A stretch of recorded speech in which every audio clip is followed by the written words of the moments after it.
Kopya. Oh, di ba? Shoutout kay paring Jay Carino. Ginising ko pa yan, natutulog para meron kasi siyang ganito. So para malaman ko kung paano. So ngayon, share ko naman sa inyo para hindi na kayo mag-puzzle. Okay, what's up mga ka-hyper? What's up kay Chap? So I have here is a MT-09 2020. So para dun sa mga gustong mag-install ng accessories, di ba bubutas to. So meron tayong accessories na nabibili sa Shopee PP. So dumating na yung sa akin. So kung titignan nyo, una puzzle kung paano ikabit. Pero after na may kabit, ayan na siya. So napakahirap isipin kung paano. So tara, isa-isay ko kung paano. So ang unang-una, so ito yan. So kung makikita nyo, ganyan yan pag kinabit, diba? So sa una susukatin nyo ganyan. So may mga kasamang tornilyo, pero hindi nyo magagamit yun. So bibili kayo ng tornilyo nyo na yung isa mahaba at yung isa yung tama lang. So parang ganito. So itong may lock washer na kasama dun sa pagbili nyo, dito may kakabit sa mahaba. Alam nyo kung bakit? Kasi doon pala natin iipit ito sa likod. Yan. So ganyan ang mangyayari niyan. So ganyan ang mangyayari niyan. So iipit nyo yan dito sa likod ng nut. Tapos yan, kung makikita nyo, di ba? Ganyan, isasabit nyo muna to doon at saka nyo. So magtataka kayo para saan tong butas na yan. So yung butas na yan, makikita nyo, nakatakip, natatanggal pala to. Nakadikit lang po yan sa loob. So tatanggalin natin. Pero hanggat mari, kung meron kang blower, heat gun, masyadong siguro very lang, low yung heat nya, madaling matanggal.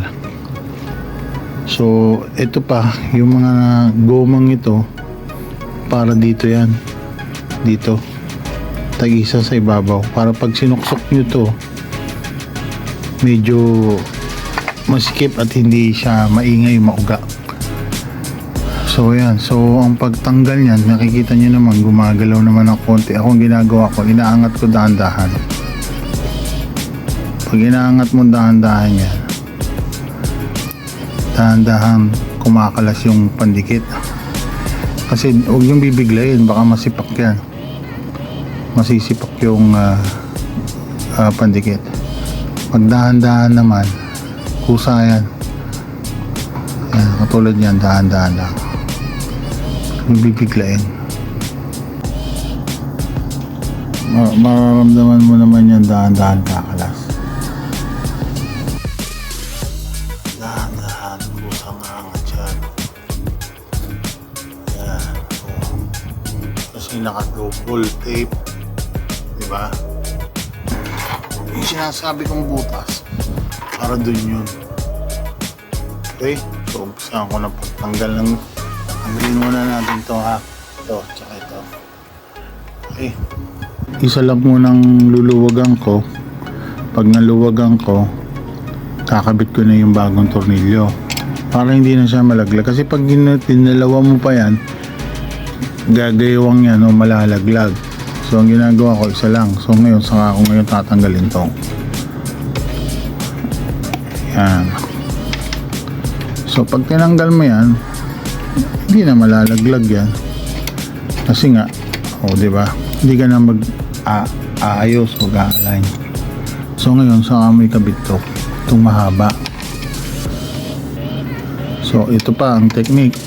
Pag kinabit mo yan, dahil napakahaba niyan, ikabit mo na agad yung sa likod, yung lock nut. Alalayan mo na para habang sinisikipan mo to, kumakabig na doon. Hindi yung, kasi naka-thread to hindi yung papasok mo muna to sa may papasok doon. Ang hirap kaya iikot sa likod. So abangan mo na nito sa likod, saka mo ngayon Ilabangan mo na nito, nakalagay na to sa likod, saka mo ngayon higpitan na to. Para habang humihigpit, nandoon na agad. So konting higpit ka na lang. Okay? So kung makikita nyo, ayun siya.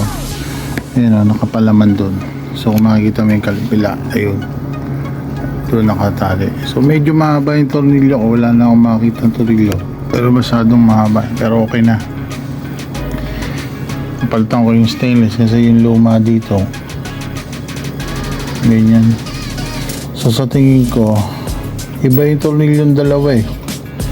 Dapat ang tornilyo nito ganito rin yung isa. So sa tingin ko, yung dating may-ari nito mayroong ganito rin tinanggal.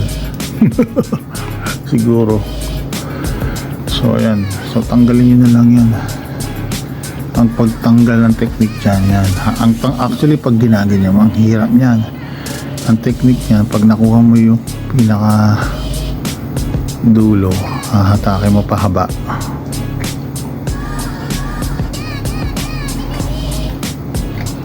Mas mabilis yan. Pag yan,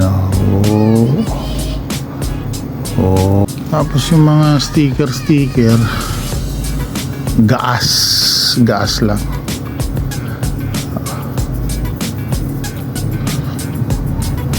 Diba?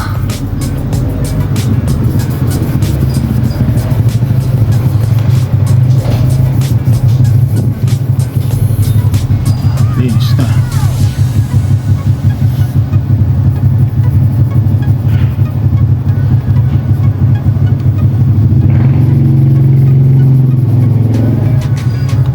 So ganun lang. So ngayon, itong gomang dalawa, may kasama yan. Dito yan. Yan. Para anti-vibration. Ito ngayon papasok to. O, diba? So, isusukbit nyo muna yan. O. Diba? Yun o. O. Para nakasiksik.